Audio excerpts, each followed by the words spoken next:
The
2023 State of the Nation Address of President Ferdinand R. Marcos Jr.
of the Nation Address of President Ferdinand R. Marcos Jr.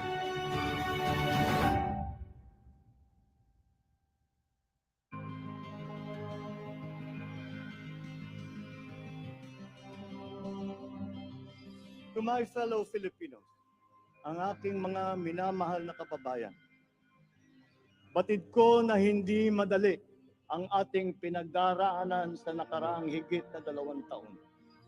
Alam ko rin na ang bawat isa sa inyo ay ginagawa ang lahat ng inyong makakaya upang patuloy na harapin ang lahat na pagsubok sa kasalukuyan.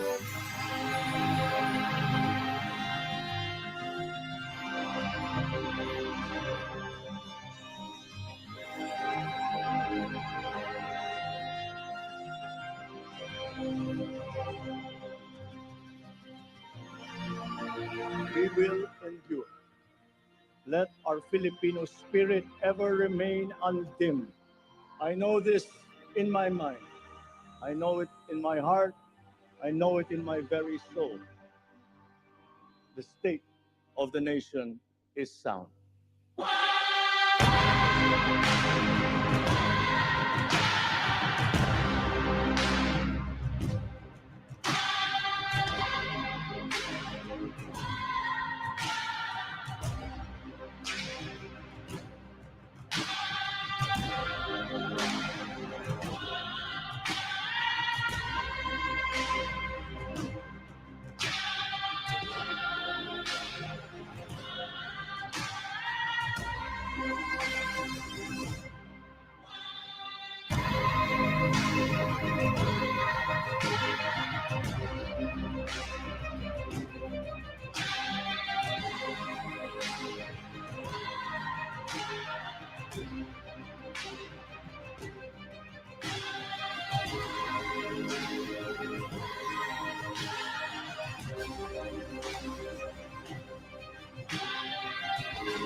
Ladies and gentlemen, let's rise and welcome the President of the Republic of the Philippines, His Excellency Ferdinand Romualdez Marcos Jr.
On the part of the Senate, the joint session is hereby called to order. On the part of the House of Representatives, the joint session is called to order. Please remain standing for the singing of the Philippine National Anthem to be led by Ms. Lara Marie Moscardon Maige.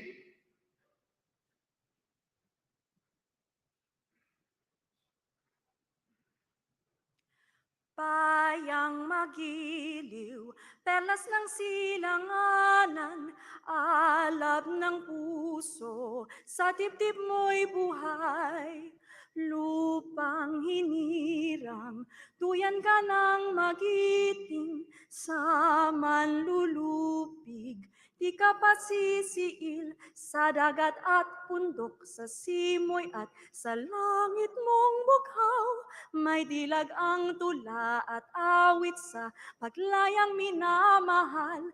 Ang kislap ng watawat mo'y tagumpay na nagniningning.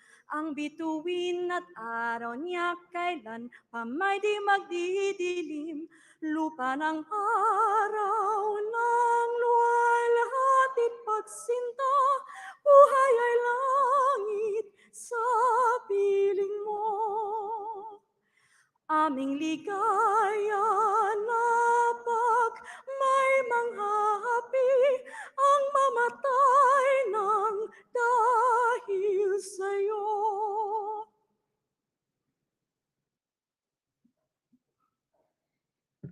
Please remain standing for the nation's prayer. Kindly bow your heads in prayer. O Diyos na makapangyarihan, manlilikha, tagapagbigay buhay at tagapagligtas. Salamat po sa inyong paggabay sa buong sandaigdigan, lalo na sa pagkalinga sa sangkatauhan mula sa dumating na pandemya. Maraming salamat sa mga pagbibiyayang patuloy ninyong ibinibigay sa aming minamahal na bayang Pilipinas. Bismillahirrahmanirrahim. Allahumma barik lana hadal ijtima. Sa pagtitipong ito, kasihan niyo po kami ng inyong banal na diwa at liwanag upang ang gawin ito ay magbunga ng ginhawa at kasiyahan sa pang-araw-araw na gawin ito, araw-araw na buhay na sambayanan. Salamat po sa muling pagsigla ng aming ekonomiya sa pag-unlad ng agrikultura at turismo, pag-inam ng education at pagkalahatan pang-agat ng ibang sektor ng serbisyo, production at pangangalakal na nagbibigay sa amin ng pagkain at kabuhayan. Rabbana atina fid dunya hasanatan wa fil akhirati hasanatan wa qina adhaban nar. Walhamdulillahi rabbil alamin. Salamat po sa matibay na bigkis ng aming pamilya at lipunan. Nakalakip ng kaloob niyong matibay na pananampalataya sa inyo at ang aming pananalig sa pamahalaan ay sama-samang bumuo ng aming matibay na pundasyon bilang isang bayan. Ang pamilya, pamahalaan at pananalig namin sa inyo, Ama, ang siya rin naming sandigan, kanlungan, at bukal ng lakas sa pagharap at pananagumpay sa maraming hamon ng buhay. Salamat po sa pag-iral ng kapayapaan at kaayusan.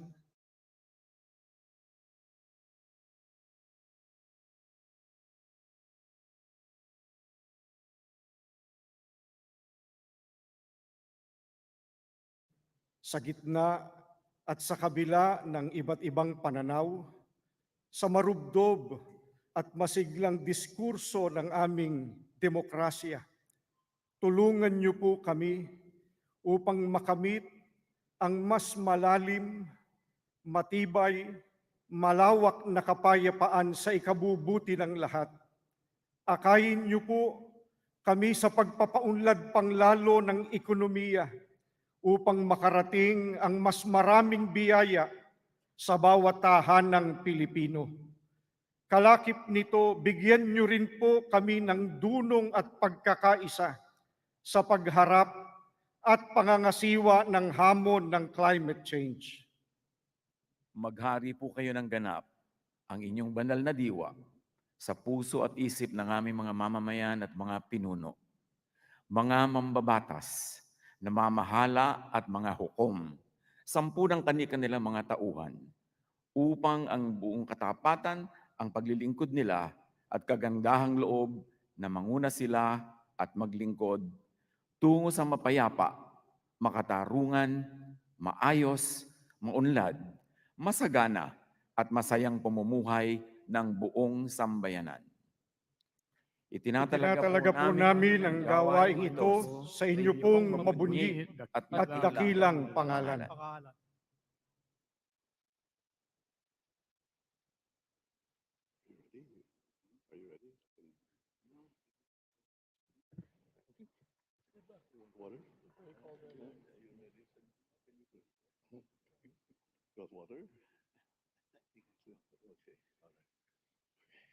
Ladies and gentlemen, honorable members of Congress of the Philippines, His Excellency Ferdinand Romualdez Marcos Jr., President of the Republic of the Philippines.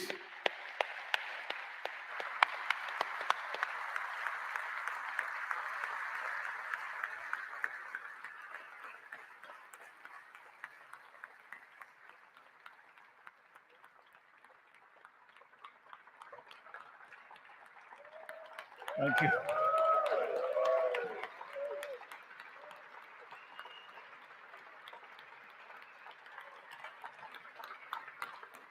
Thank you. Thank you very much.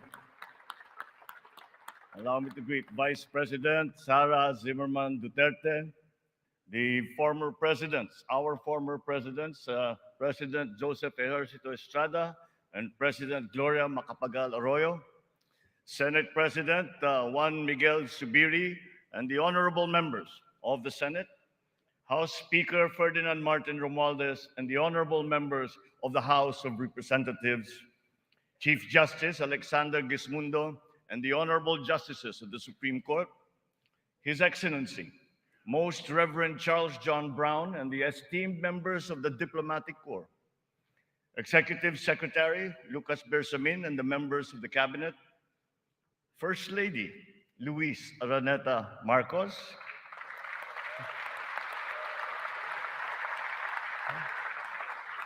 former First Lady Imelda Romualdez Marcos, other distinguished guests, mga minamahal kong kababayan, ladies and gentlemen, magandang hapon po sa inyong lahat.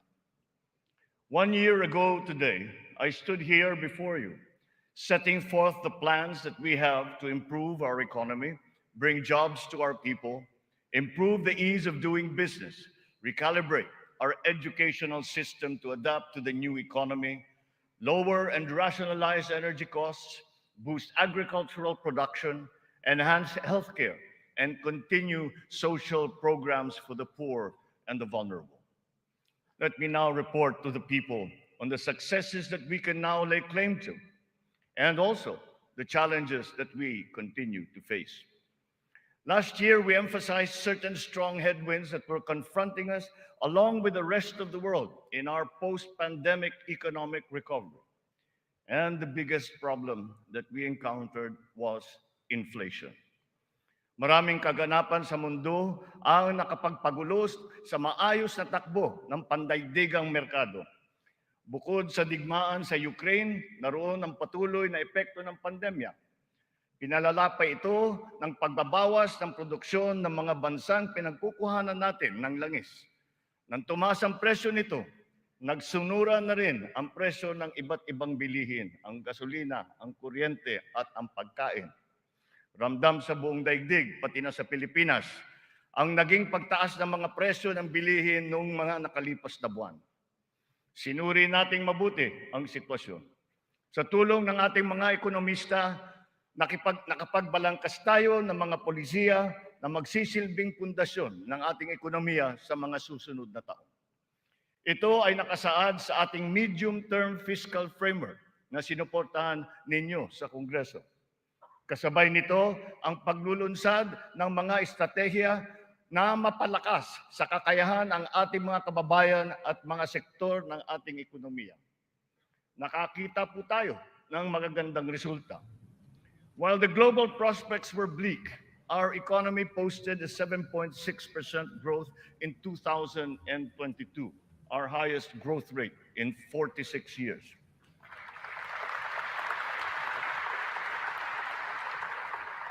For the first quarter of this year, our growth has registered at 6.4%. It remains within our target of 6 to 7% for 2023. We are still considered to be amongst the fastest growing economies in the Asian region and in the world. It is a testament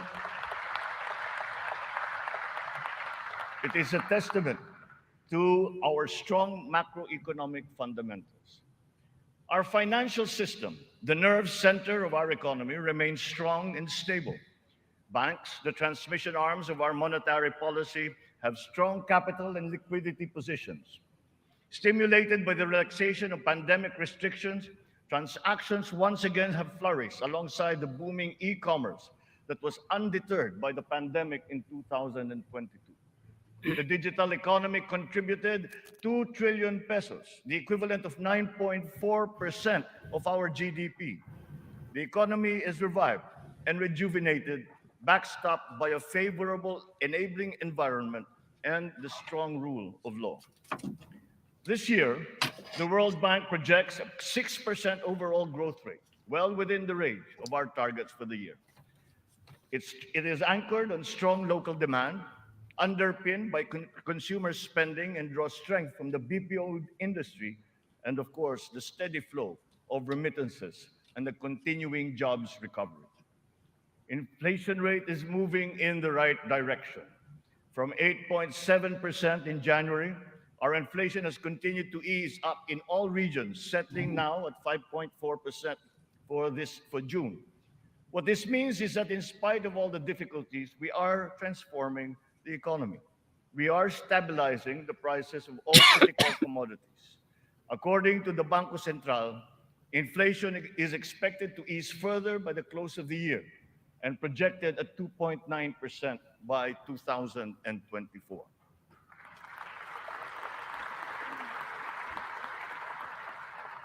On matters of the economy, there are many things over which we have no control. But over those where we do have control, we are doing everything we can. Puspusan ang ating ginagawa upang pataasin ang produksyon ng ating ekonomiya. Pinapalago natin ang mga industriya. Dinadagdagan natin ang mga infrastruktura upang mas mapabilis ang daloy ng mga produkto at ng serbisyo. Higit sa lahat, pinapalakas natin ang kakayahan ng mga mamamayan upang mapaganda nila ang kanilang pamumuhay. Ito ang punot dulo ng ating Philippine Development Plan.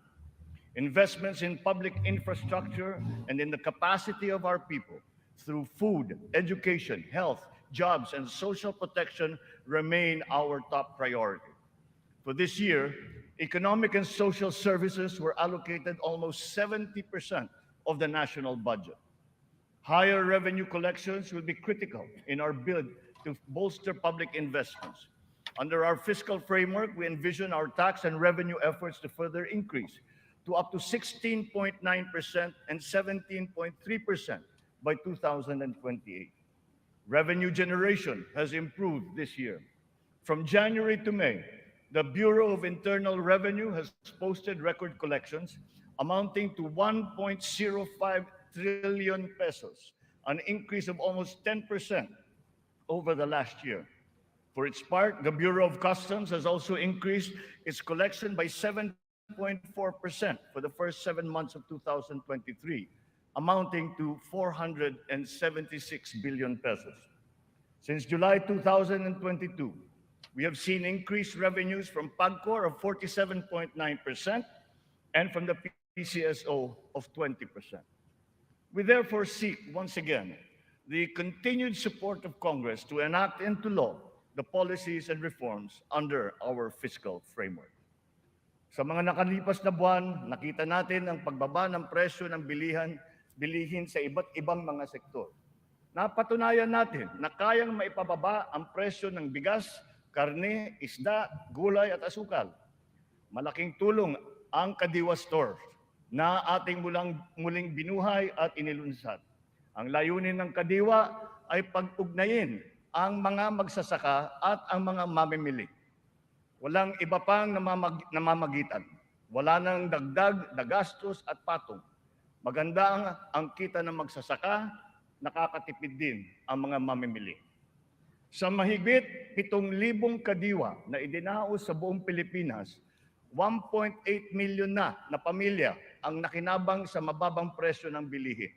Sa kabuuan, halos 700 milyong piso ang naging benta ng mga ito na nakapagbigay ng hanap buhay sa mga membro ng mahigit 3,000 na kooperatiba at samahan. Maganda ang nakita nating resulta, kaya papalawigin pa natin ang Kadiwa sa buong bansa. Kamakailan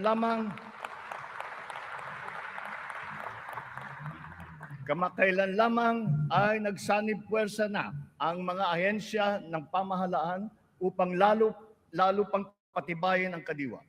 Katuwang natin dito ang buong sektor ng agrikultura at ang lokal na pamahalaan.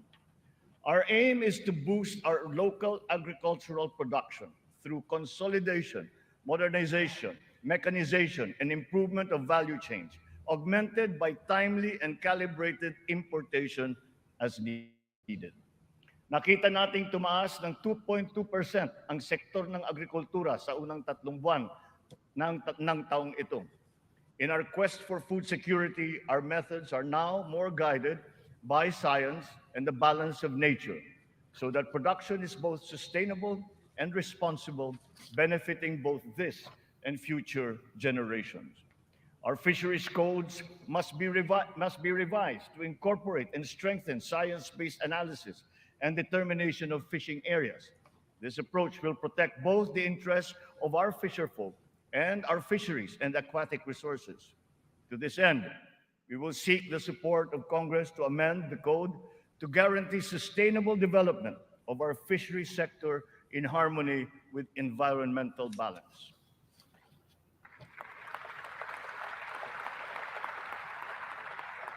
Ipinagbubuklod natin ang mga magsasaka sa pamamagitan ng farm and fisheries clustering at mga livestock multiplier farms. 300 cluster na ang ating natukoy na binubuo ng halos 900 kooperatiba at may lawak na mahigit na 200,000 hektarya ng bukirin. Upang mas mapabilis at mas mapadali ang pagbuo ng kooperatiba, kakailanganin natin ang suporta ng Kongreso na maamyendahan ang Cooperative Code. Sa pamamagitan nito, unti-unting lalakas ang kanilang produksyon at puwersa sa merkado. Totoo ang kasabihan, mas malapas basta't sama-sama. Pinapalawak natin ang kanilang kaalaman sa makabagong mga teknolohiya at pamamaraan. Isa na rito ang paggamit ng biofertilizer na gawa sa Pilipinas at subok din at maaasahan. Sa balanced fertilizer strategy, gaganda ang ani ng mga magsasaka. Hindi na nila kailangan pang umasa sa mas mahal at imported na fertilizer. Bilang tulong sa mga magsasaka, namigay ang pamahalaan ng mahigit 28,000 mga makabagong makinarya at mga kagamitan sa iba't ibang dako ng Pilipinas. Sa ilalim ng iba't ibang mga programa ng kagawaran ng agrikultura, namigay ang pamahalaan ng mahigit na 50 milyong binhi ng palay, mahigit 1 milyong binhi ng mais, at sari-saring mga binhi ng gulay. Nagpamigay tayo ng mahigit 100,000 binhi ng nyug at nagpatanim sa halos 10,000 hektarya ng lupa sa buong bansa. Lahat ng mga binhing ito ay makabago, hybrid at mataas ang kalidad. Sa naging pagtaas ng presyo ng gasolina at pataba, nagdala ng kaunting ginhawa ang mga fuel at fertilizer discount vouchers na ating pinamigay sa mga nahihirapang magsasaka. Ang mga natanggap nating donasyon na pataba mula sa China, pinimigay na natin kaagad sa kanila. Isa sa mga dahilan ng pagtaas ng presyo ay ang mga smuggler, mga hoarder at mga nagmamanipula ng presyo ng produktong agrikultural. Hinahabol at ihaabla natin sila.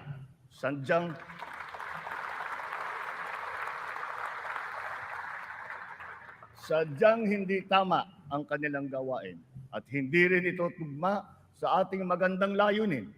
Pandaraya ang kanilang ginagawa. Napapahamak hindi lamang ang mga magsasaka, kundi tayo rin mga mamimili. Kaya hindi natin papayagan ang ganitong kalakaran. Bilang na ang mga araw ng mga smuggler at hoarder na yan.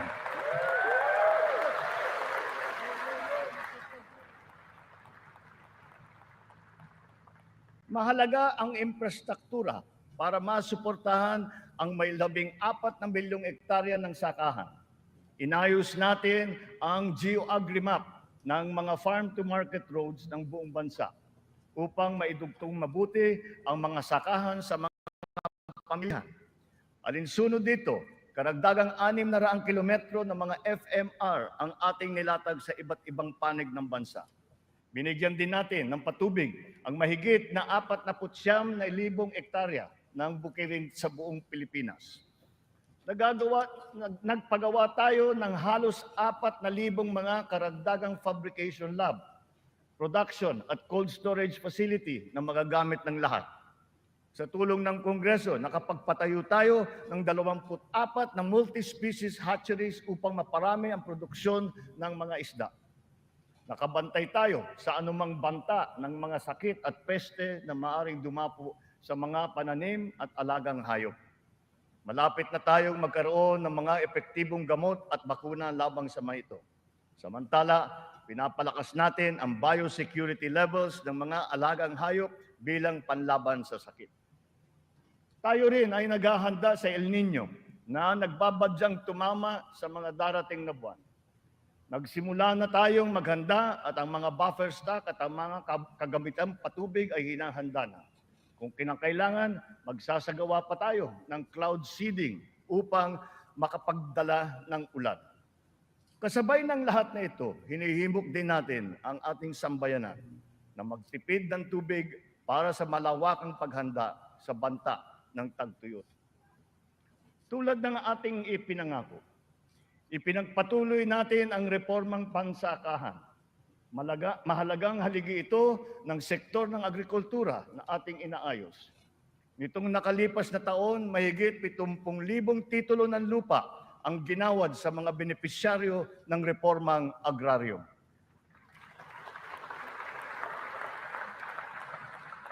Tamang-tama ang ating pagpapatigil ng mga bayarin ng mga benepisyaryo sa ilalim ng ating nilagdaan EO number 4. Isang taon mula nung aking unang SONA na isabatas na ang bagong Agrarian Emancipation Act.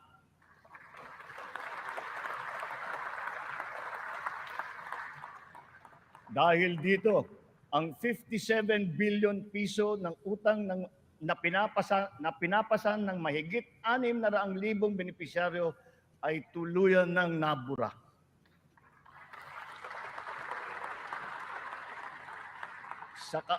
Sa ngalan ng mga magsasakang ito at ang kanilang mga pamilya, maraming salamat muli sa ating mga mambabatas.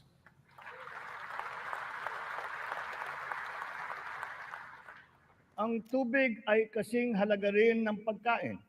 Kailangan natin tiyakin na may sapat at malinis na tubig para sa lahat at sa mga susunod na salinlahi.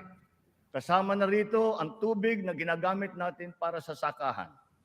Considering its fundamental importance, water security deserves a special focus. Our efforts must not be scattershot, but rather cohesive, centralized, and systematic. So given that urgency, We have created the Water Resources Management Office to specifically handle the delicate job involving this most precious resource.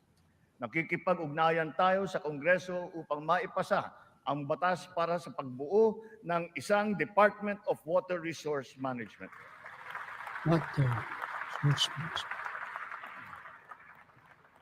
This year, we have allocated 14.6 billion pesos for water supply projects, which will benefit communities all over the country. Recently, the water supply of NCR and Rizal received a significant boost from the first phase of the Wawa Bulk Water Supply Project. The water supply will increase as the project enters the second phase.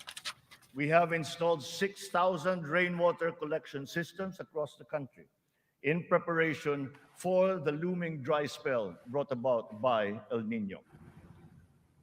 One of the keys to continuing economic growth is infrastructure development. So we will build better and more. Our 8.3 trillion peso Build Better More program is currently in progress and being vigorously implemented.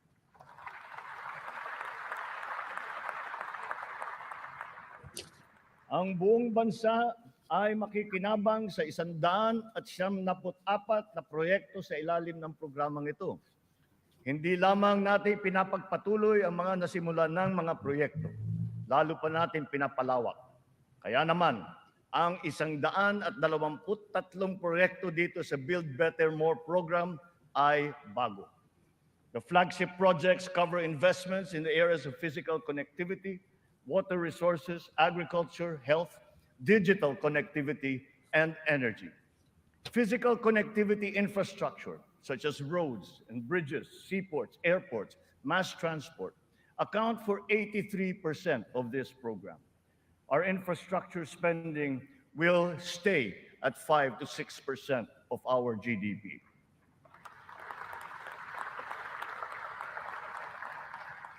The underlying logic to our infrastructure development is economic efficiency. We are opening up all gateways to mobilize goods and services at less cost and in less time, and ultimately to drive the economy forward. Our road network plans must link not only our 3 major islands, but all prospective sites of economic development. The 1,200-kilometer Luzon Spine Expressway Networks program will effectively connect Ilocos to Bicol from 20 hours to just 9 hours of travel.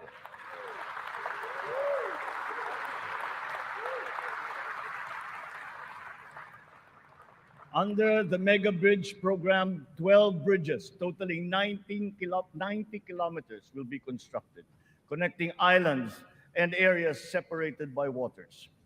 The program notably includes the Bataan-Cavite Interlink Bridge and the Panay-Guimaras-Negros Island bridges, each spanning 32 kilometers, and also the Samal Island Davao City Connector Bridge.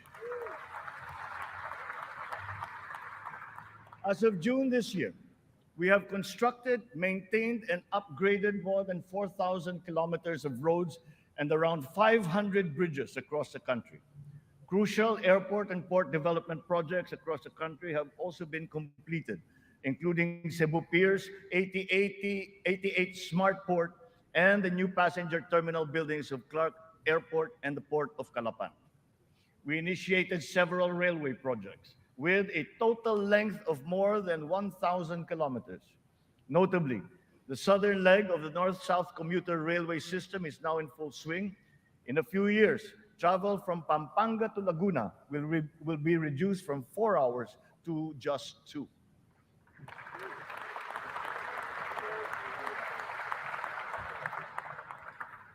Intermodal connectivity will also be a primary consideration. Roads, bridges, and mass transport systems will be interconnected.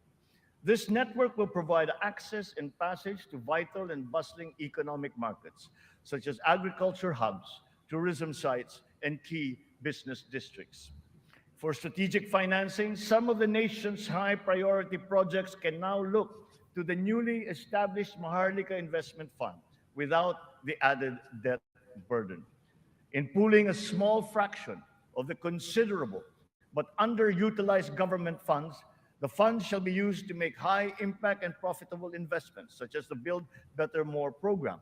The gains from the fund shall be reinvested into the country's economic well-being. To ensure sound financial management, a group of internationally recognized economic managers shall oversee the operations of the fund, guided by the principles of transparency and accountability. This guarantees that investment decisions will be based on financial considerations alone, absent any political influence.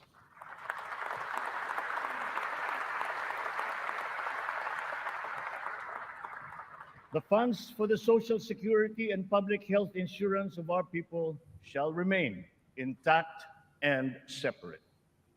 Owing to favorable market conditions, the price of crude oil has stabilized. Since last year, gasoline and diesel prices have gone down by 18 to 29% respectively. We have built 8 new additional power plants. This brings to 17 the total number of power generation facilities that have been switched on across the country since last year, substantially increasing our energy production by 1,174 megawatts. Alongside power generation, we are also as relentless in pursuing total electrification. Since my assumption into office, almost 500,000 homes have been given access to electricity. We will spare no effort to achieve full household electrification by the end of my term. 100% is within our reach. When it comes to energy, renewable energy is the way forward. We are aggressively promoting renewables so that it provides a 35% share in the power mix by 2030, and then on to 50% by 2040. To accelerate the realization of this green energy goal, we have opened renewable energy projects to foreign investments. Since last year, an additional 126 renewable energy contracts with a potential capacity of 31,000 megawatts have been awarded. To date, we have over 1,000 active projects spread all over the country. 299 of these are solar, 187 are wind, 436 are hydroelectric, 58 biomass, 36 geothermal, and 9 are ocean power.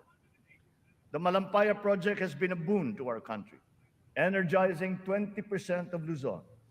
The renewal of the contract guarantees continued revenues and energy production for another 15 years. But aside from Malampaya, we will also push for more gas exploration in other parts of the country. The national government has also partnered with the BARM in regard to energy exploration and development, and also its utilization within its territorial jurisdiction. We therefore expect to see renewed investor interest in its promising sites. We finally have a unified national grid with the interconnection of the Luzon, Visayas, and Mindanao grids. The one grid, one market will enable more efficient transfers and more competitive pricing of electricity throughout the country. However, 68 grid connections are much delayed, according to the ERC's count.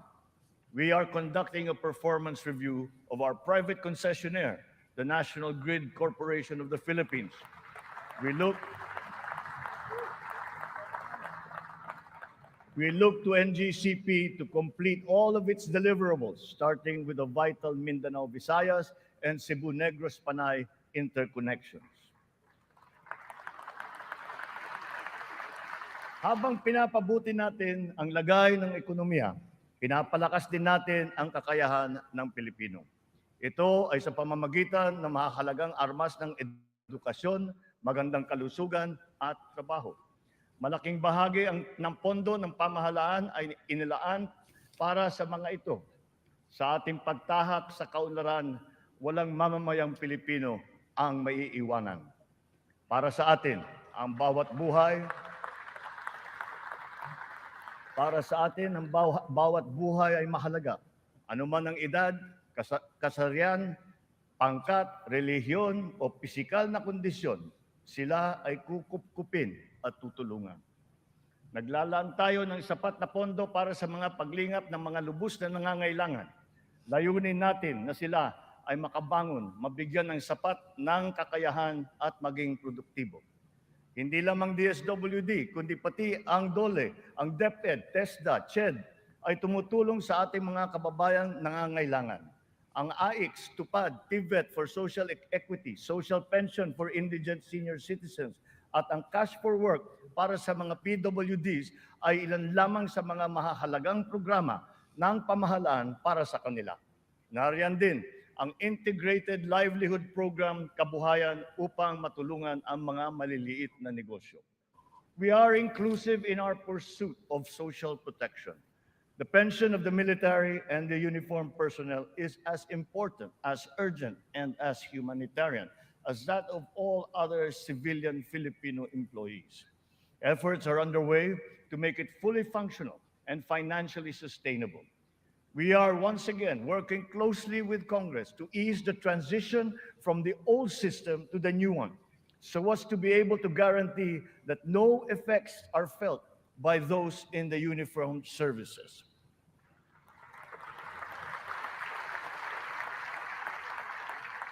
Nagsisimula ang lahat sa edukasyon. Ito ay para palakasin ang isip at kakayahan ng bawat Pilipino.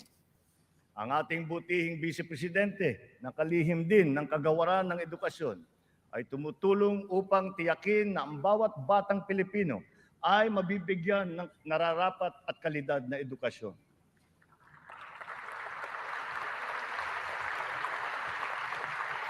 We have renewed hope in giving the best to our next batches of students, especially the 28.4 million learners who return to school this year. Learning recovery will be at the forefront of our education agenda. The Matatag Agenda for Basic Education has been launched, focusing on relevance of curriculum, rapid and responsive delivery, and the welfare of both learners and teachers. We are augmenting as well our school workforce. 90% of the newly created teaching positions have now been filled, while additional administrative personnel have been hired to unburden the teachers of any extra load.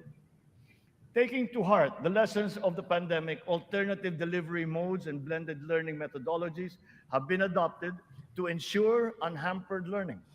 Additional social safety nets, such as school-based feeding programs, are also being implemented.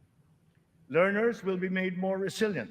Our public schools and facilities are being increased and fortified. The shortage of classrooms and facilities is being addressed. Aside from new construction, schools and facilities are being retrofitted to become ready for the future, ready for hybrid and high-tech learning, and also climate-ready and disaster-proof. Through the DepEd Partnership Assistance Portal, private sector partners continue their assistance in the rehabilitation and improvement of schools as part of their corporate social responsibility programs.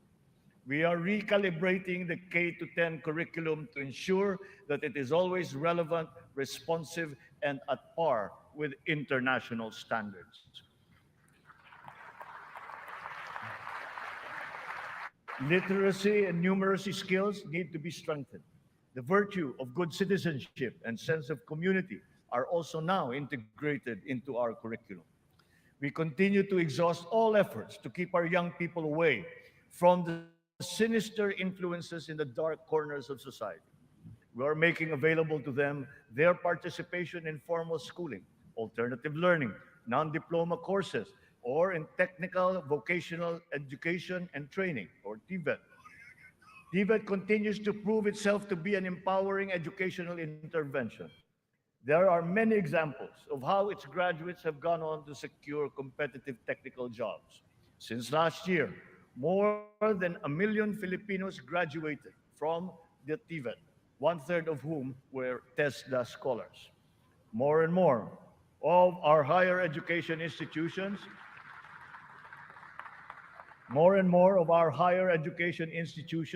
have reached world-class status.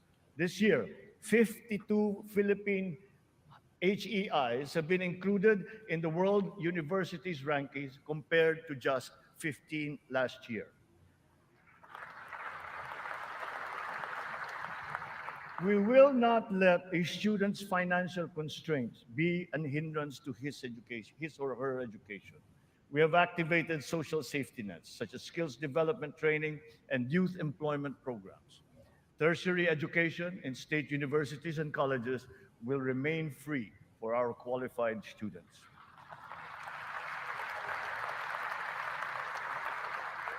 Last year, out of the 4.1 million enrolled college students, almost 50% were beneficiaries of the country's free higher education under the Universal Access to Quality Tertiary Education program. Deserving and talented students without the financial capacity to attend school will not be left behind in this education agenda. A culture of innovation, working hand in glove with a culture of entrepreneurship, must be fostered. This is Philippinovation. Science and technology, especially R&D, will be at its foundation. The DOST leads the development of our capabilities in science, technology, and innovation. Science and technology-related scholarships are made available for the talented and technically gifted students from high school all the way to graduate school. To address the challenge of staying at the cutting edge of technology, 44 renowned Filipino scientists in diverse areas of expertise have returned home under the Balik Scientist program. They will undertake research in various priority fields and will be supported by upgraded facilities and R&D funding.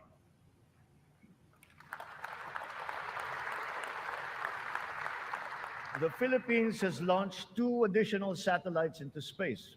Together with the first satellite, they will track weather, predict storms, evaluate soil and water supplies, analyze shifts in population, and be used for traffic management, geohazard mapping, risk assessment, and even including security and defense.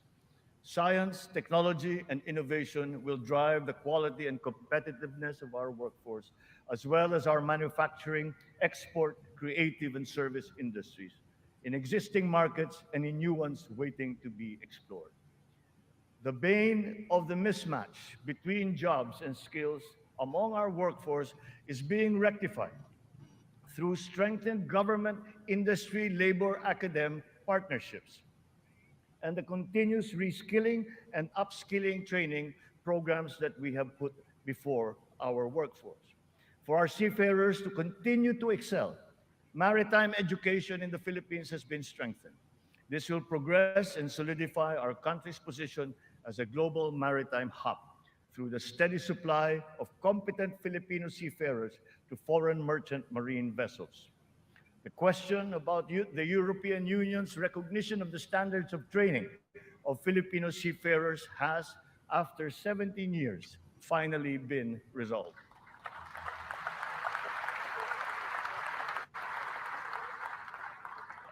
This development now effectively maintains the Filipino seafarers' distinct competitive advantage in the global shipping labor market. To address the current shortage of healthcare professionals in our country and to help us achieve our goal of universal healthcare, we are greatly expanding our medical and nursing education programs. We will push the envelope even further. We are helping nursing graduates hurdle their board exams so that they will obtain their licenses and join our pool of healthcare professionals. Ang kalusugan ang ikalawang armas para sa lakas ng pangangatawan ng bawat Pilipino. Isinusulong natin muli ang kalusugan ng Pilipino. We are now refocusing our health priorities, applying the lessons learned from the pandemic and addressing the weaknesses that it has exposed. Healthier communities and lifestyles are our advocacy. We have launched convergent programs to address hunger and nutrition-related issues amongst our people, especially the children, like stunting and wasting. Last week, we introduced the pilot food stamp program, which seeks to supply the nutrition needs of the million most food-poor Filipinos.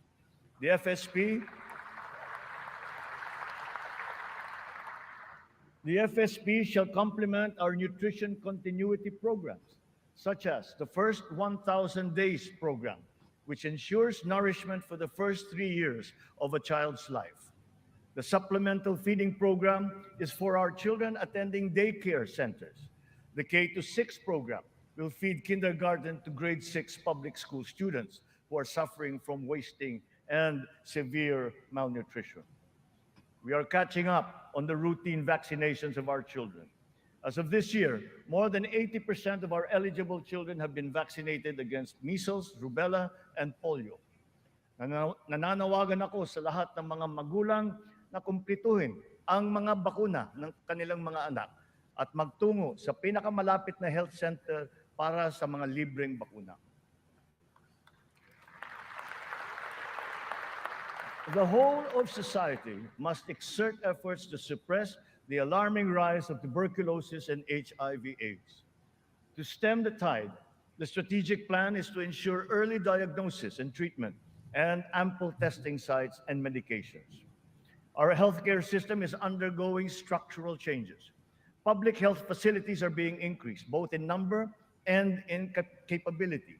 Last year, more than 3,400 projects were completed to improve capacity for specialized medical treatment. Specialty centers in various fields are being established and integrated into our government hospitals. And in the last year, additional 60 specialty centers have been opened to the public. Just last week, we inspected the site of what will soon be a 5-hectare multi-specialty center in Pampanga, which will specialize in pediatrics, cardiology, kidney, and cancer treatment.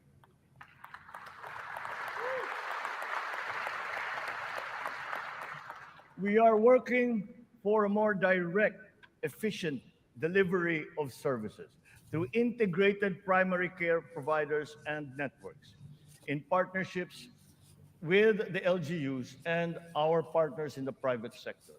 These shall, of course, be supported by what is now a better and more efficient PhilHealth. Ang presyo ng mga mahalaga at pangunahing gamot ay bumaba ng humigit kumulang ng 40%. Mayroon ding iba na bumaba na hanggang 70%. Aside from the maximum retail price regulation being implemented, strategic VAT exemptions also lowered the prices of 59 essential medications such as those for cancer, diabetes, hypertension, kidney disease, and mental illness. Palapit na tayo.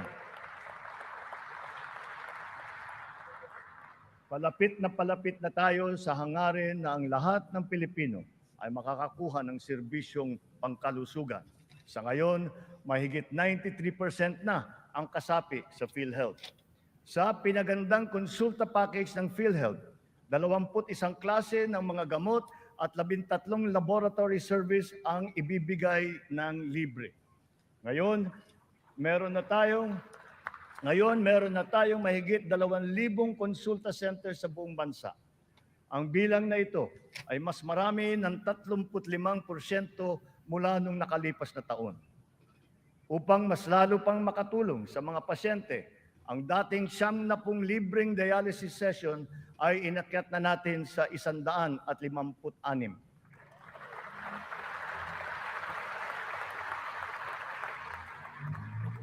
Mga kababayan, libre na po ngayon ang dialysis para sa karamihan ng Pilipino.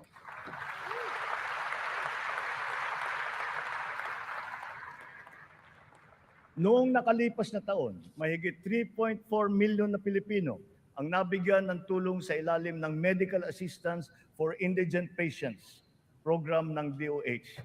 Tinutugunan natin ngayon ang ating kakulangan sa mga doktor at mga nurse sa pamamagitan ng mga reforma sa edukasyon, patuloy na pagsasanay at paniniguro sa kanilang kapakanan. Naglagay po tayo ng doktor sa halos 200 munisipyo sa bansa. Lalagyan natin din ng doktor ang natitirang 19 na bayan na wala pang doktor. Upang masuklian naman natin ang naging sakripisyo ng ating mga health workers sa pribado at pampubliko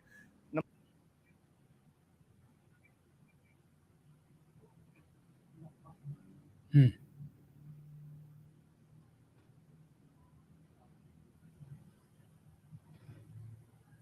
ospital nung nakaraang pandemya, ipapamahagi na sa kanila ang kanilang COVID Health Emergency Allowance at iba pang mga nabinbing benepisyo.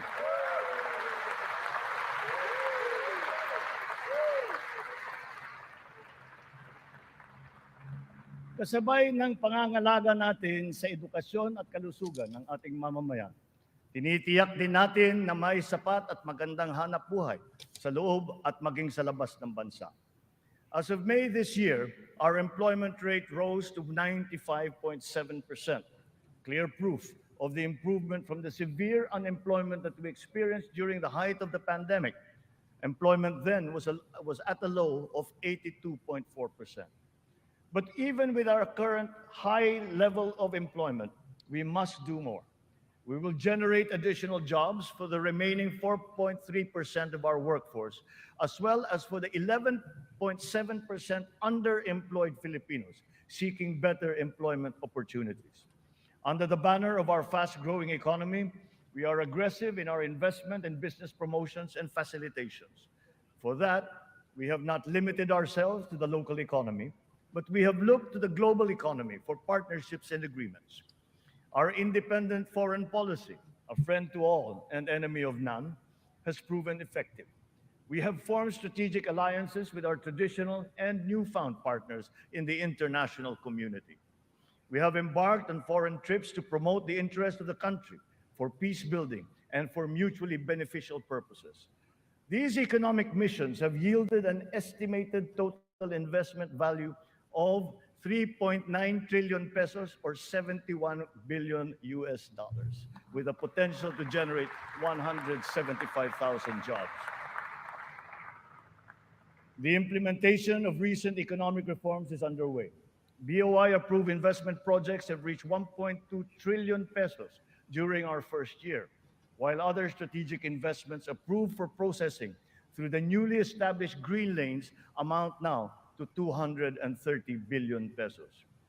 Our existing bilateral and multilateral trade agreements, notably within the ASEAN framework, and with Japan and with Europe, and allow us to leverage our competitive advantages and reap economic benefits.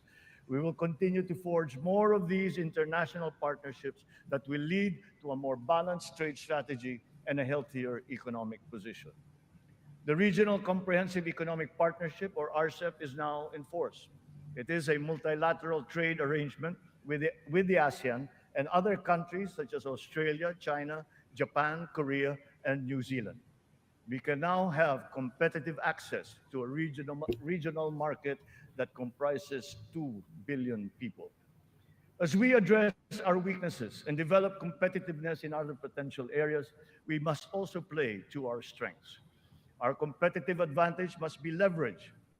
As a service export powerhouse, we must continue to nurture the growth of the services sector, particularly the information technology business process management sector, and of course, the tourism industry.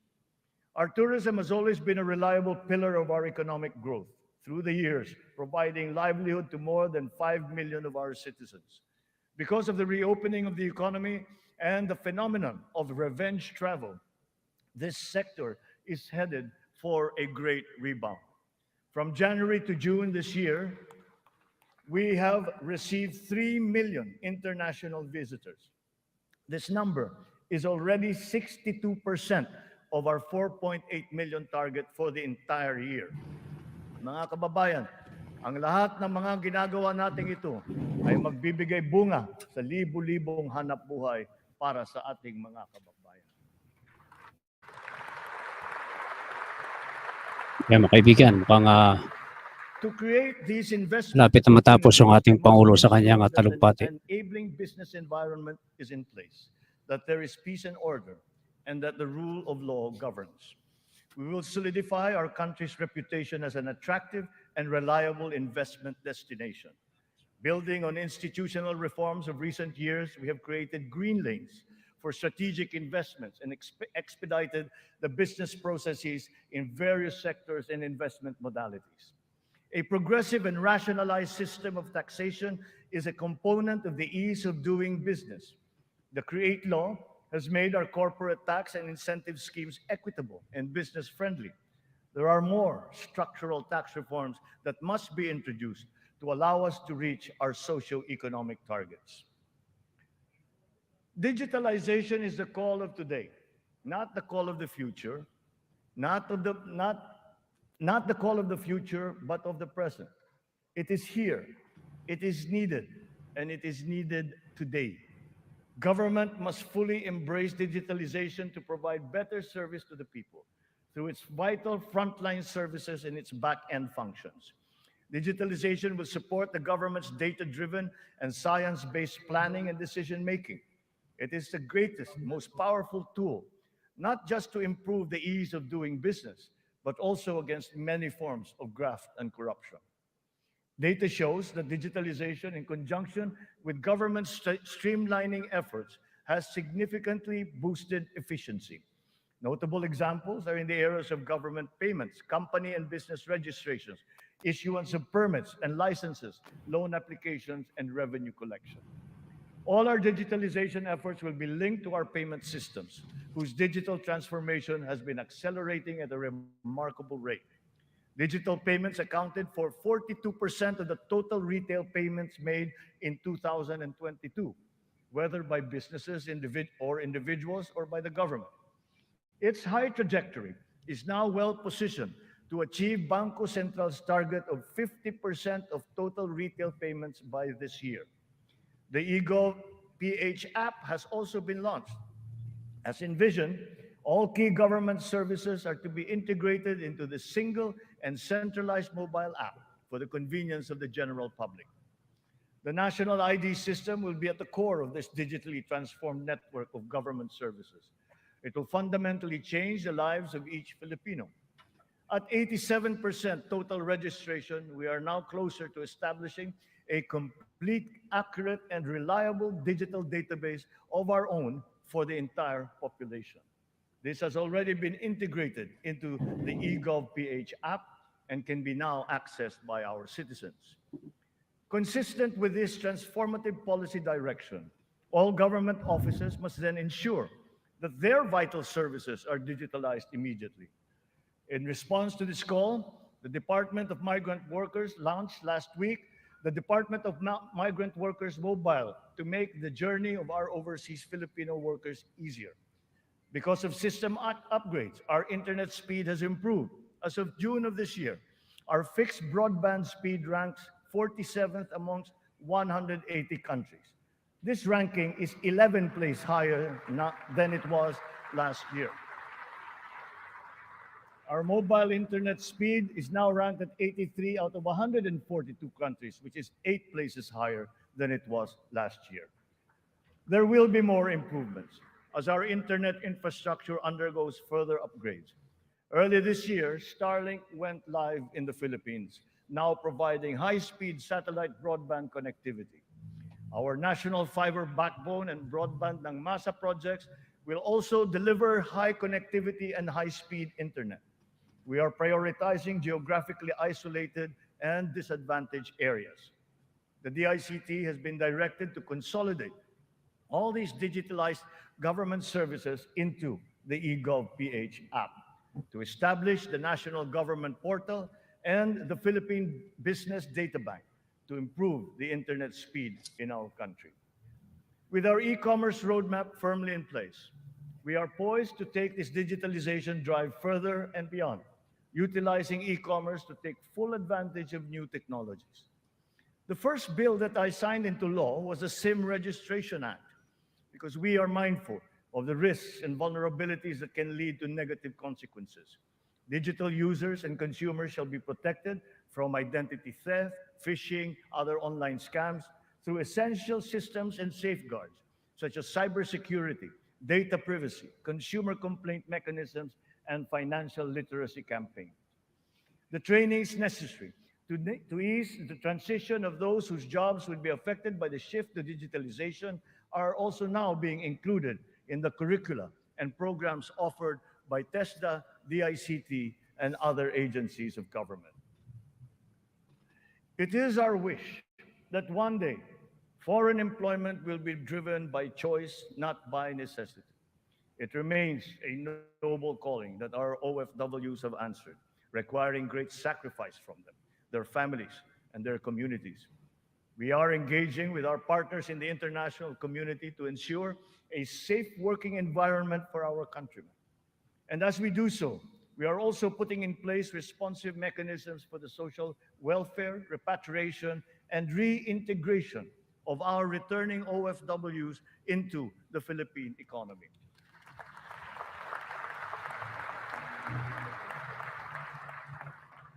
As the world economy reopens, we are witnessing a rise in overseas Filipino deployment. In 2022, the number has increased by 62%. OFWs continue to send in historically high remittances, solidifying their role in our transformative economic growth. In 2022, our OFWs contributed $32.5 billion, or roughly 1.8 trillion pesos, to our economy. Several countries have also signified interest to explore bilateral labor cooperation with the Philippines in the areas of healthcare, tourism, hospitality, engineering, construction, and information technology. Recently, we signed agreements with Singapore, Austria, and the province of Alberta in Canada. Our priority is to ensure that the principles of ethical recruitment, fair employment, and the safe and orderly migration of our people are embodied in our agreements with other countries.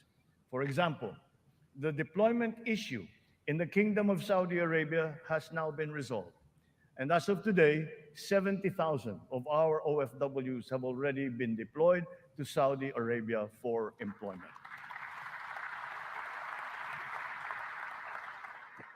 Moreover, the unpaid salaries and other related claims of some 14,000 OFWs who have been put out of work in Saudi Arabia during the pandemic are now being processed. The Crown Prince of the Kingdom of Saudi Arabia himself personally committed to me that the unpaid claims of Filipino workers would now be paid.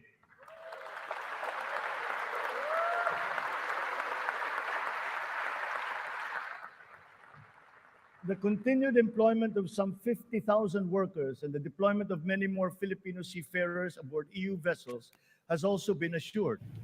The lesson for us is that our education and skills training must always be attuned to the high, exacting, and constantly evolving global standards. Sa pagsusumikap ng mga mamamayan, walang hindi kakayanin. Kahit ang mga matatayog na pangarap ay maaabot, kasama ang inaasam na tahanan. Katuwang natin ang lokal na pamahalaan at pribadong sektor upang matulungan ang Pilipino sa pangangailangan ng pabahay. Patuloy ang serbisyo ng Pag-ibig Fund upang makatulong sa kanyang 15 milyong membro para makabili ng bahay. Sa nakaraang taon, mahigit 100,000 ang kumuha ng housing loan sa Pag-ibig na nagkakahalaga ng 117 billion na piso. Ito ang pinakamataas ng bilang sa buong kasaysayan ng Pag-ibig.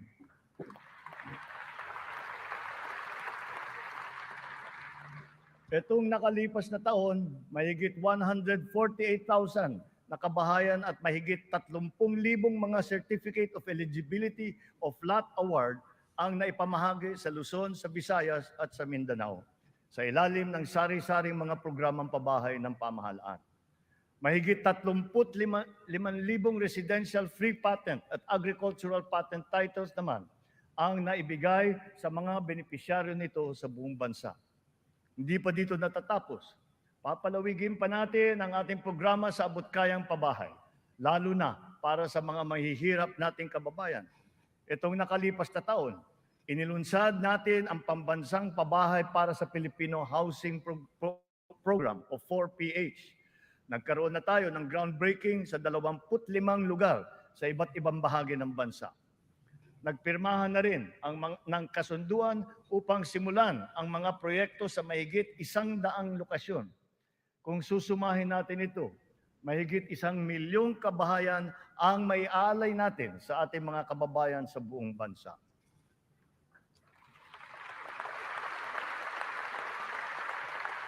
The building blocks of progressive, livable, and sustainable communities will never be complete without appropriate and responsible action to mitigate and to adapt to the effects of climate change.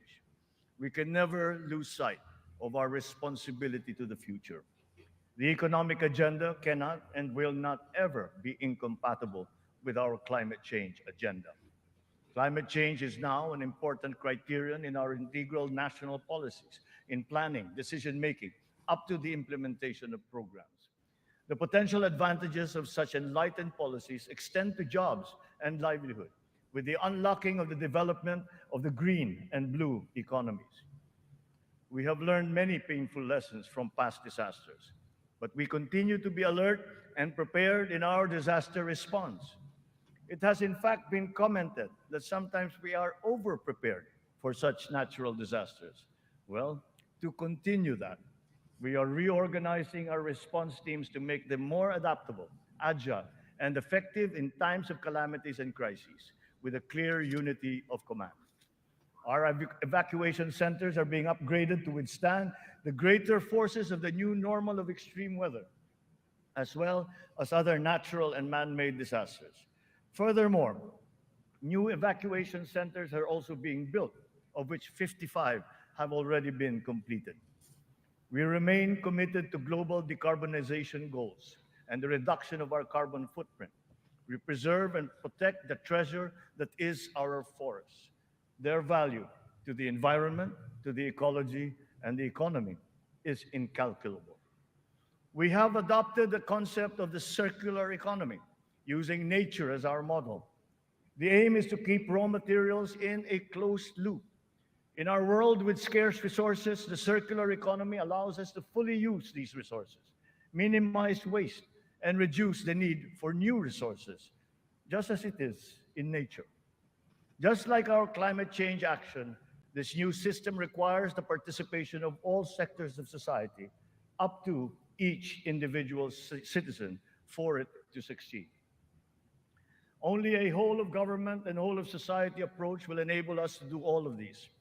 It is necessary to apply all the resources that are at hand if we are to progress as quickly as we need to. Collaboration is the key between and among government offices, and between government and the private sector, between industries and the academe, between government and international partners, and most importantly, collaboration between and among our populace. Kakailanganin natin ang tulong at kakayahan ng buong pamahalaan at ng buong bansa. And so we shall do the same for the next 5 years. We seek not only to become more effective, but more, to become truly transformative. This approach will be operationalized through the interagency cooperations, as well as through coordinated efforts between and among the three branches of government and the independent constitutional bodies. We have organized private sector advisory councils and national local mechanisms to establish the needed linkages. Once again, on this same principle, I urge the government to enact a new government procurement law and a new government auditing code.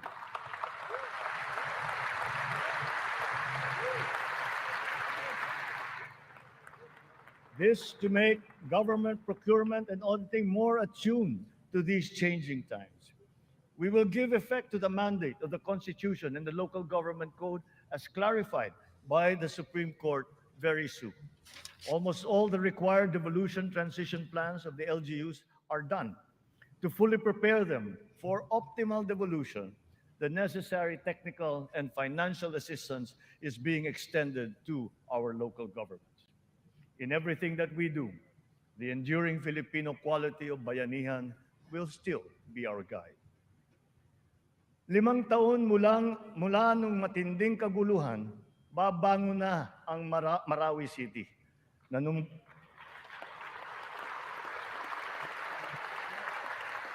Nanunumbalik na ang sigla sa pamayanan, maraming proyekto ang nakumpleto at mga infrastrukturang naitatayo. Kasalukuyan na tayo nagpoproseso ng tulong pinansyal para sa mga biktima ng Marawi Siege upang sila ay makapagsimula muli. Naway mamayani ang pag-asa. Naway magpatuloy ang pagkakaisa, pagmamatiyag at paghahangad ng kapayapaan at kaunlaran. We are proud of the progress that the BARM has taken. It will be self-governing.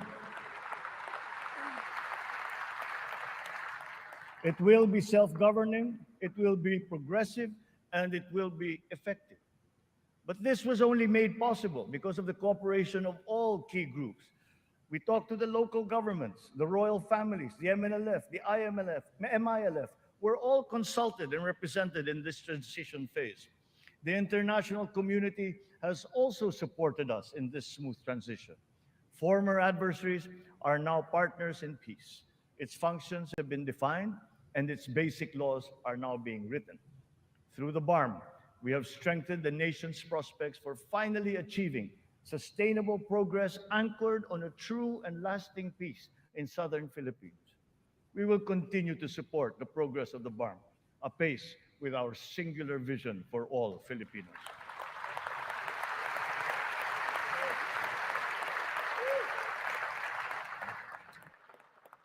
A strong and stable rule of law will strengthen the foundation of our transformation. Our police and armed forces are being strengthened and modernized to be more effective in maintaining peace and order and in defending our sovereignty. We fully support the judiciary's efforts to improve the justice system and to protect constitutional rights. The campaign against illegal drugs continues, but it has taken on a new face.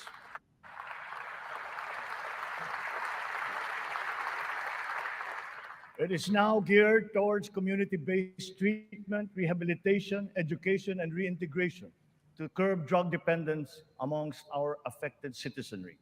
Last year, we launched the Buhay Ingatan, Droga Ayawan, or BIDA program, and established an additional 102 Balay Silangan Reformation Centers nationwide.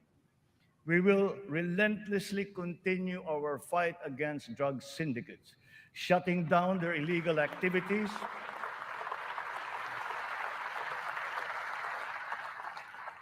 we will shut down their activities and dismantle their network of operations.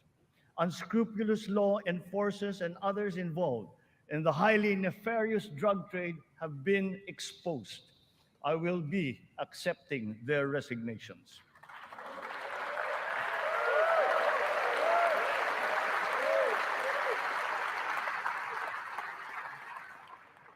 In their stead, we will install individuals with unquestionable integrity who will be effective and trustworthy in handling the task of eliminating this dreaded and corrosive social curse.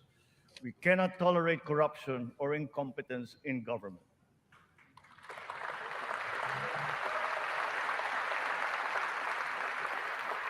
For almost half a century, some of our fellow Filipinos have taken to arms to make their views known and felt.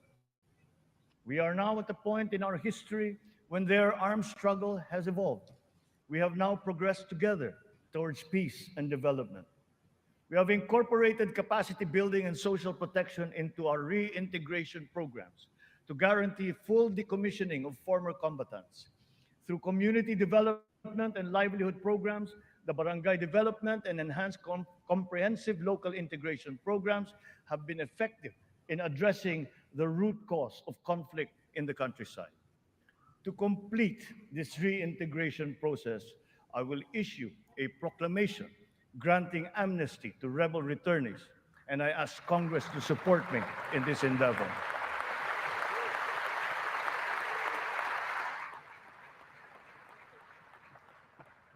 Our journey to progress requires not only unity and social cohesion amongst our people.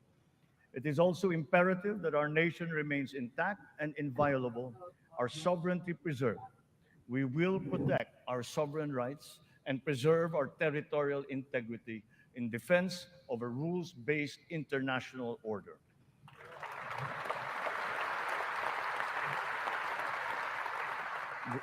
With our national interest paramount, we will always pursue constant dialogue and diplomatic approaches to the resolution of any issue that may arise.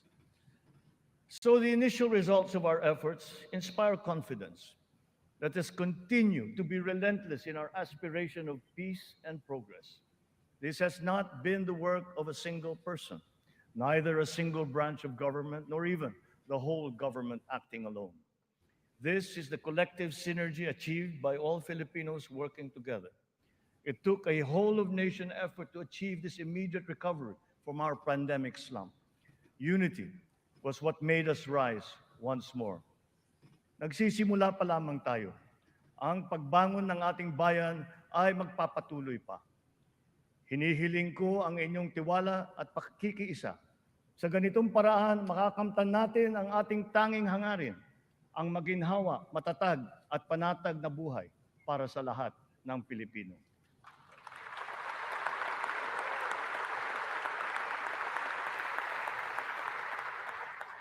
Makikipagtulungan tayo ng mabuti sa Kongreso para sa mga mahahalagang batas na kinakailangan para sa ating tuloy-tuloy na pag-ahon. And once again, I appeal to Congress for its support for the following priority legislations. The essential tax measures under our medium-term fiscal framework, such as excise tax on single-use plastics, VAT on digital services, rationalization of mining fiscal regime, motor vehicle users charge, road users tax, the military and uniform personnel pension, amendment of the Fisheries Code, amendment of the Anti-Agricultural Smuggling Act, amendment of the Cooperative Code, new government procurement law, new government auditing code, anti-financial account scamming, Tatak Pinoy law, the Blue Economy law, ease of paying taxes, LGU income classification, and the Philippine Immigration Act. In the past year, it has been a source of great hope and optimism to me to now know that there is an enormous pool of highly competent and dedicated workers serving in our government. It is up to us to provide good leadership and guidance. They love the Philippines and have responded to our call.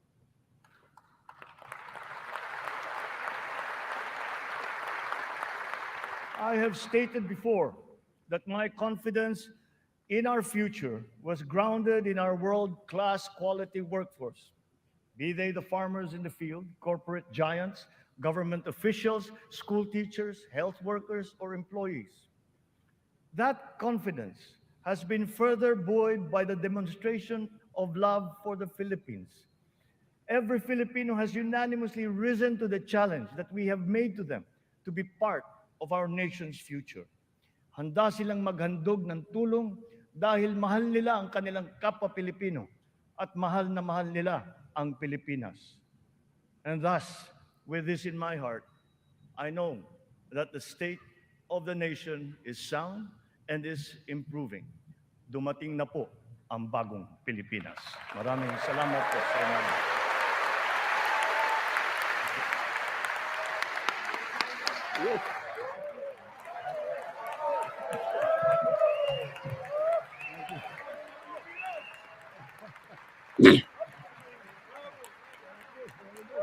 Ayan, mga kaibigan at mga kalatigo, panood naman natin ang katatapos lamang na sauna ng ating Pangulong BBM na halos umabot ng isang oras mahigit, mga kababayan.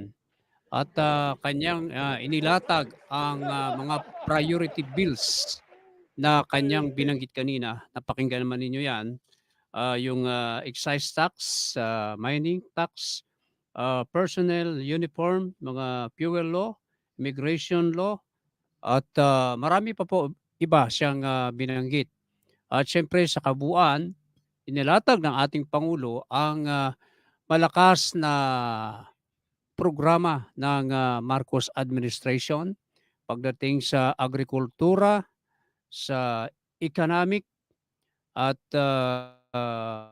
marami pa po siyang mga binanggit, no, na hindi na natin isa-isahin sa napakarami nito. So matutal yung mga programa sa agrikultura, ekonomiya, kalusugan, at lahat ng pag sinabing ekonomiya, kasama na rin dyan yung energy, sustainable, yung sinabi niya na magtipid sa tubig dahil nga tayo ay nasa ilalim ngayon ng La Nina, no? So, marami pong mga programa ang binanggit ang ating Pangulong Bongbong Marcos, mga kababayan. At yung sa hindi lang niya masyadong nabanggit, kasamang Kian, yung sa West Philippines yan, no? Wala siyang nabanggit doon. So matotal, yung kanyang programa ay nakatuon sa ekonomiya at pagpapalakas ng edukasyon. Pinuri niya rin ang ating Vice President Inday Sara Duterte at yung kanyang sa edukasyon, sa kalusugan, ulitin natin, agrikultura, peace and order, at yung mga bridges, no, connection sa iba't ibang dako ng ating bansa, yung kanyang mga binanggit ngayon.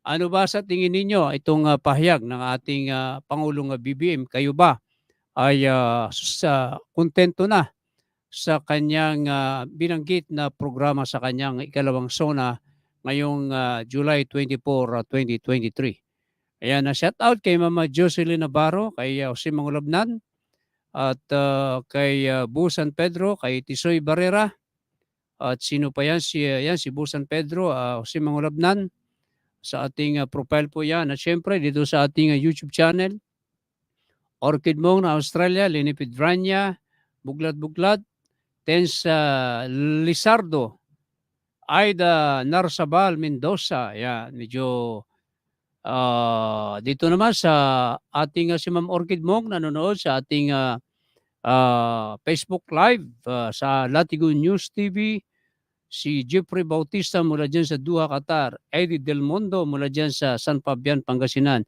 JJ Ganalon, yan, si Sunny Gaya, Alfredo Tenco. Marami pa pong iba na nanood kanina sa atin, Lenny Pedranya, at hindi na natin nabanggit dahil yung ating monitor, umaakyat kasi yung monitor, so yung iba hindi na natin nabanggit kanina, no? Sa dami ng nanood kanina sa ating Facebook Live sa Latigo News TV at sa Latigo News TV sa YouTube. At syempre sa ating profile, ang Mario Batigas Opinion. Si Ronda Dodong Malaay nanonood din. So suma total, yan mga kababayan, ang SONA ng ating Pangulong Bongbong Marcos. Ano sa tingin nyo? Meron din naman na ayaw nung hindi gusto ang pagkumbaga para hindi sila naniniwala doon sa mga sinasabi ng ating Pangulo. Pero yan mga kababayan, no, naglalakad ng ating Pangulo, nagkakamay-kamay. Ayan, sino yung nagpa-selfie na yan? Sino yan? Ha? Si Tulpo ba yan? Si Rapi? O ba? Okay ha. Si Rapi Tulpo, ano? Ayan si Speaker Martin Romualdez, mga kababayan. Yan ang ating President BBM. Kinakamayan ang mga politiko. Yan, mga congressman, senador. Siyempre, may mga kasamang mayor din yan, ano? Si Rapi Tulpo, nag-selfie kay President BBM. Ayan, sino yung nagsiselfie na yan? Sino yan? Sigurado, congresswoman yan, ano? At ayan, sino may kinakausap? Sino ba isa na nag-selfie din? Mukhang malakas din kay BBM yan, Si Manny Villar ba yan? Hindi, Wow. Ayos si anak ni Rapi Tulfo, yung nasa likod, yung mataba. Alam ko si Tulfo din yan, Congressman Tulfo, yung batang Tulfo. Hindi tayo nagkakamali, ng Quezon City. Ayan, siyempre, yung nagbeso. Sino kaya nagbeso na yan? Kay President BBM. Mukhang malakas din, nakadikit sa ating mahal na Pangulo. Yung iba naman, nakikipagkamay lamang, mga kababayan. So, yan. Anong sa tingin ninyo? Yung SONA ng ating Pangulong Bongbong Marcos, kayo ba'y satisfied, mga kababayan? Yan o siya, naglalakad-lakad, nakikipagkamay sa mga opisyal ng gobyerno. Karamihan dyan, congressman, senador, mayor, gobernador, meron po dyan, at iba pa, mga kababayan. So yan, natapos din ang programa ng ating Pangulong BBM, ang kanyang SONA. Hindi lamang niya masyado nabanggit yung sa arbitral tribunal, bagamat matagal na rin pinag-uusapan yan. Pero ang mahalaga dyan, nakatutok siya sa pagpapalakas ng ekonomiya ng ating bansa. Napakarami nito. Kung babasahin natin, napakarami. Agrikultura, fisheries, ekonomiya, palalakasin, kalusugan, transportasyon, pagtatayo ng mga bridges sa iba't ibang lugar sa buong bansa, mga koneksyon ng mga tulay sa iba't ibang bansa, no? Kaya talagang ika nga ay tuloy-tuloy ang pag-asenso ng bansang Pilipinas, mga kababayan. Kasi alam niyo naman yan, noong panahon pa yan ni dating Pangulong Duterte, yung mga koneksyon ng mga bridges na yan, ano, ay nasa iba't ibang lugar yan, ipagpapatuloy at tuloy-tuloy yung mga programa na yan. Yan si Sanigaya, Alfredo Tenco, si Ako Stag. Yeah. Dito, sinasabi niya, yung ating Pangulo, hindi pa raw na yung 20 pesos na kilo ng bigas. So isa yan sa kanyang mga kinu-question, mga kababayan. So yan, nakita naman ninyo, palagay ko, napanood na ninyo, tayo muna ay magtatapos dito sa ating live sa hapong ito. Pakishare niyo po para maraming makapanood at makapakinig. Huwag niyong kalimutan na mag-follow sa ating Facebook page, ang Latigo News TV at ang Latigo News TV sa YouTube. Kami po ay road to 50K subscriber na. Paki-subscribe po. Pindutin ang notification bell para lagi kayo updated sa mga videos na aming i-upload. At syempre sa ating bagong profile, page pala, yung Mario Batigas Opinion. Yan, nagla-live din po tayo dyan. At dito sa ating profile, yung Mario Batigas, live din po tayo. So kami muna ay magpapaalam. Total, nakikipagkamay ng ating Pangulo at yan ay tapos na yung kanyang talumpati, mga kababayan. Nakikipag-beso-beso lamang, selfie, pakikipagkamay sa mga mambabatas, mga kababayan. So talagang ganun. Siyempre, pag Pangulo ka, mataas ka na leader ng ating bansa, talagang maraming didikit yan. Ano? Naalaala natin nung araw. Noong naka one-on-one din natin yung ating Pangulo nung araw, nung siya senador pa lamang, ano? Noong tayo may programa sa Radio Inquirer, siya din po ay naka one-on-one natin interview dun sa studio ng Radio Inquirer dyan sa Makati City, mga kababayan. So ngayon, siya ngayon ay isa ng Pangulo na tayo naman ay sumuporta sa kanya noong nakaraang presidential election. Maraming salamat po sa inyong pakikinig at panunood. Mabuhay po tayo. Pagpalain po tayo ng poong may kapal. Ito ang inyong kaibigan, ang inyong kalatigo, Mario Batigas. Maraming salamat. Bye.